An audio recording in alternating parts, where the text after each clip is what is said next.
Welcome to High Magick Practices. In today's episode, we'll explore the temple setup, required tools, and additional symbolism related to the Neophyte Grade ceremony. The initiation ceremony combines the physical construction of temple symbolism with astral work through the visualization of officer forms of the Dais and the hall. On the astral level, it's important to familiarize yourself with the officer forms and the Godforms of the visible stations, as discussed in the previous episode. During the Neophyte Grade ceremony, you'll be visualizing these officer forms within the temple on the astral level. Once the ceremony is complete, the officer forms will return to the dominion of their respective Godforms. On the physical level, you'll need to construct the temple symbolism, which includes the altar, wands, lamens, banners, and more. Let's briefly introduce the tools and physical temple setup. Keep in mind that you might need to add inscriptions, like sigils, to the tools and consecrate your implements before using them in future rituals. We will cover the consecration process in a future episode, as it is a detailed topic. The pillars are placed just east of the altar. They represent the dualities of existence, such as mercy and severity, stability and mobility. These pillars serve as symbolic markers within the temple. The black pillar on the left north side of the temple is called Boaz, and it represents the female principle. It is also known as the pillar of cloud and symbolizes negative polarity.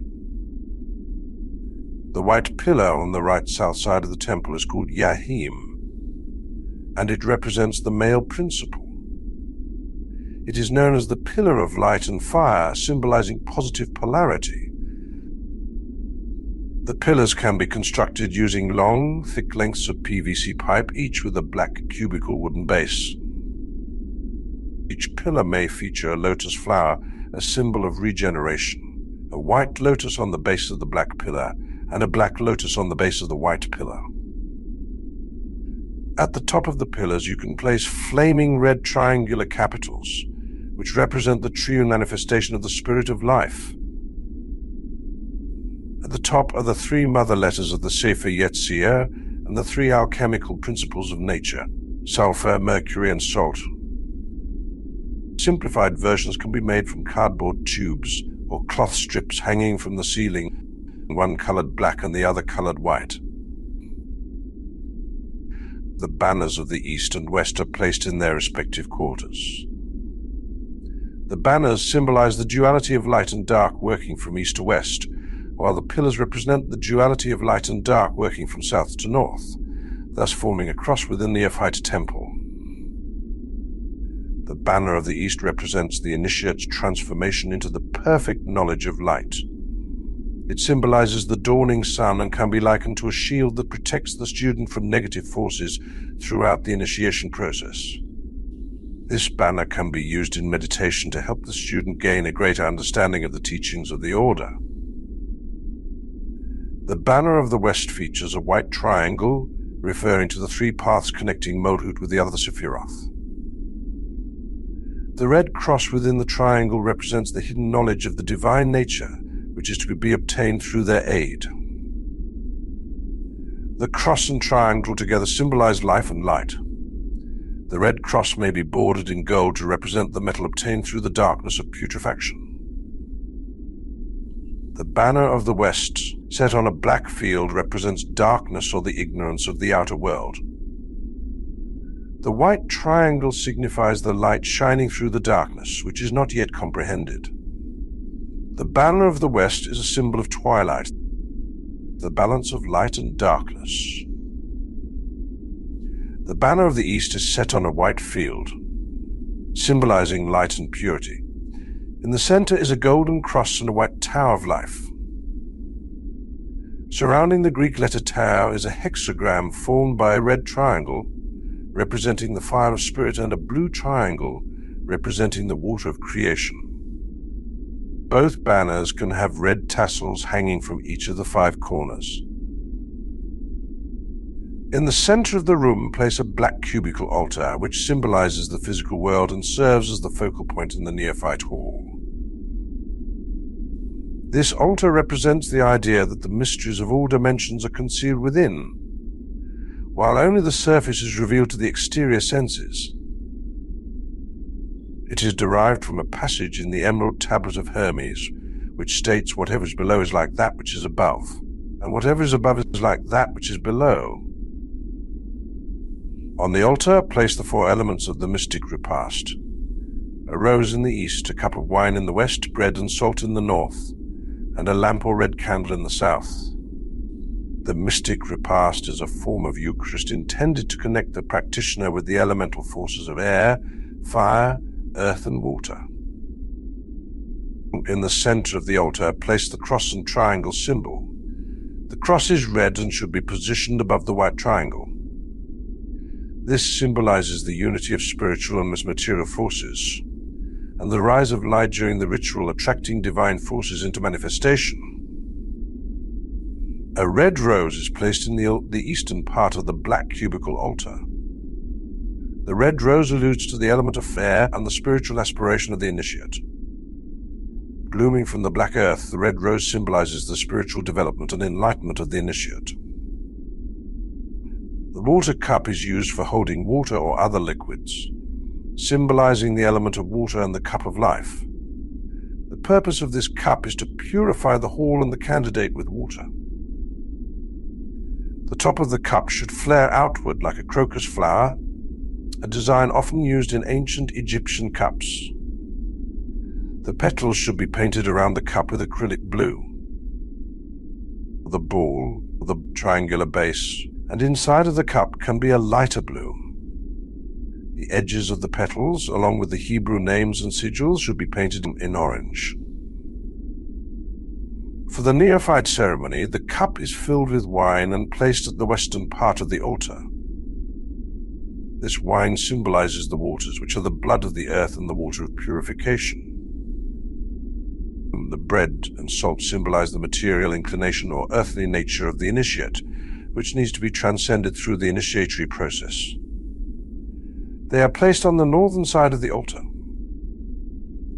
The red lamp or censer is used for burning incense during rituals, symbolizing purification and spiritual elevation. The censer is placed in the south of the temple. Its purpose is to carry the sacred flame, consecrating, vitalizing, and devoting the sacred space to the workings of the divine spirit. It is recommended to use a metal brazier to hold hot coals, suspended from a chain like those used in some churches, as this allows the daduhus to swing it while consecrating the hall. Alternatively, a simple stick of incense can be used. 4 candles are placed around the room, yellow in the east, red in the south, blue in the west, and black in the north. A white candle is placed in the easternmost part of the temple, symbolizing purity and illumination. This white candle is placed next to the yellow candle. The red candle is placed next to the censer in the south of the temple. The black candle is placed next to the bread and salt in the north of the temple. The blue candle is placed next to the cup of water in the west of the temple. You can place the candles in glass candle holders to enhance the atmosphere of the temple. The lamp is placed in the southwest to provide additional illumination and ambience to the temple space. The lamp represents the light of occult science and acts as a sign of the illuminating divine presence. This is the lamp of hidden knowledge that guides the candidate during the ritual. You can use a red lamp or a red candle for this purpose. Ideally, the temple should be dark, with the candles and lamp as the only sources of light within the hall, besides the light of the dawning sun. The aspirant should have constructed beforehand the Hierophant Dais wand, the Egemon's wand, and the Kyrix's wand. The Hierophant Dais wand is the scepter of power, used to open and close the temple in any grade of the First Order. This wand represents the forces of the middle pillar in the Tree of Life. It brings down the light from Kether, fuses the energies of severity and mercy over the head of the candidate during their reception into the Order of the Golden Dawn. This red wand has a crown ornament on the top of a wooden shaft, decorated with 3 golden yellow rings and a golden pommel at the end. The Eagleman's wand is a mitre-headed sceptre of wisdom used to attract the forces of the white pillar, also known as the Pillar of Mercy on the Tree of Life. The wielder of this wand acts as the candidate's higher self to guide and protect the candidate during the initiation. The wand represents duality, the marriage of darkness and light forces resulting in union with the eternal. The head has 2 golden bands with a red Calvary cross on each side. The shaft is red and has 2 golden rings and a golden pommel at the end. The Kyric's wand is a caduceus scepter representing healing, communication, wisdom, and magic. The upper side contains a red sphere symbolizing Kitha, and below it there are 2 red wings stretching out to Ho, Ha, Ma, and Binah, composing the 3 supernal Sephiroth. Below the wings there are 2 serpents, one black and the other white, representing the astral light rising up to He, Sed, and Givuha. The upper half of the shaft is yellow and the other half is blue. These 3 wands can alternatively be made from wood, cardboard, or other materials. The Sword of the Ares, also known as the Sword of Vengeance, symbolizes authority and protection and is often wielded by certain officers during rituals. The sword represents the forces of the Pillar of Severity, used to guard the temple from the Klipot or evil demons that dwell beneath Malhut. It is located in the west of the temple.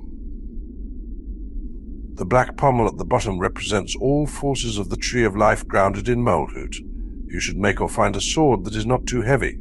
A light military or mature Masonic sword would be sufficient. It can also be an iron bar with a wooden handle.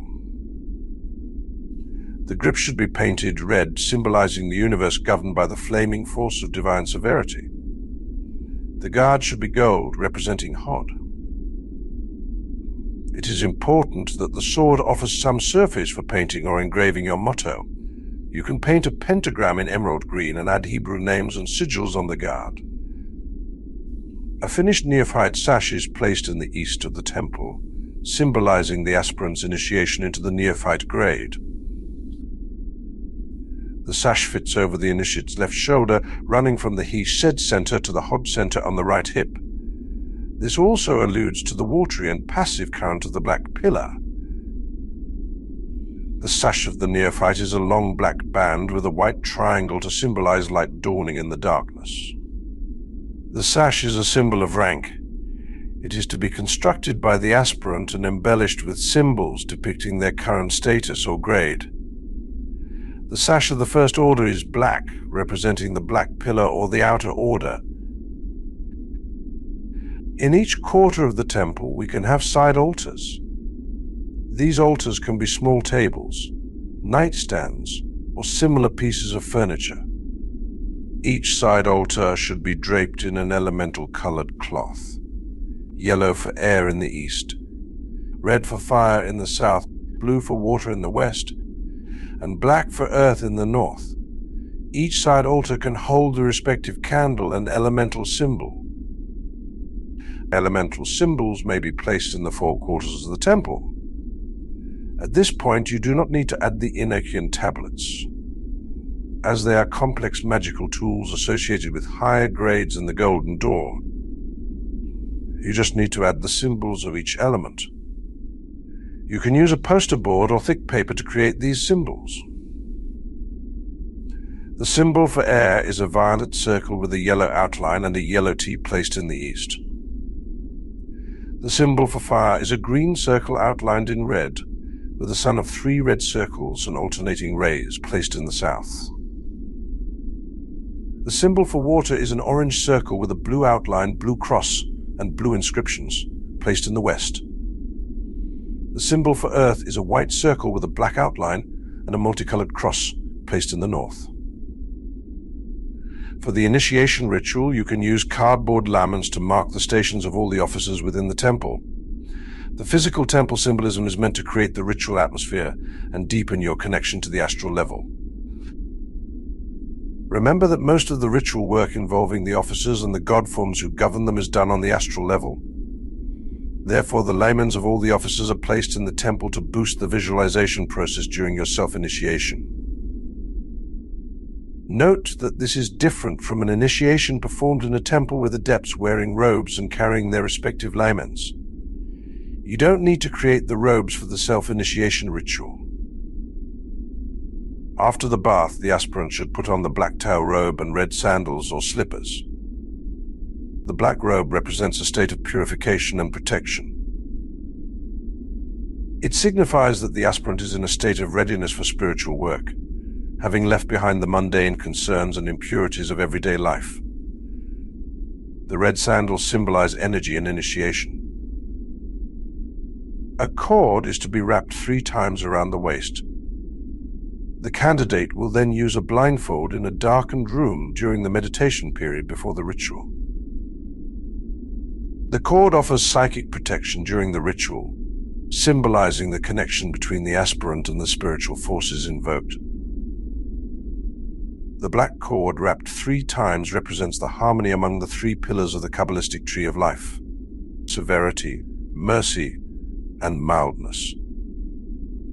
It reflects the aspirant's balance among physical, emotional, and spiritual aspects.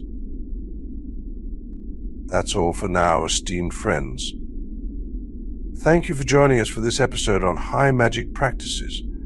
We hope you found it enlightening and valuable on your spiritual journey. If you enjoyed this content, please like and subscribe to our channel to stay updated with our latest videos. For those who wish to delve deeper, consider joining our Patreon page, where you'll gain access to exclusive materials available only to members.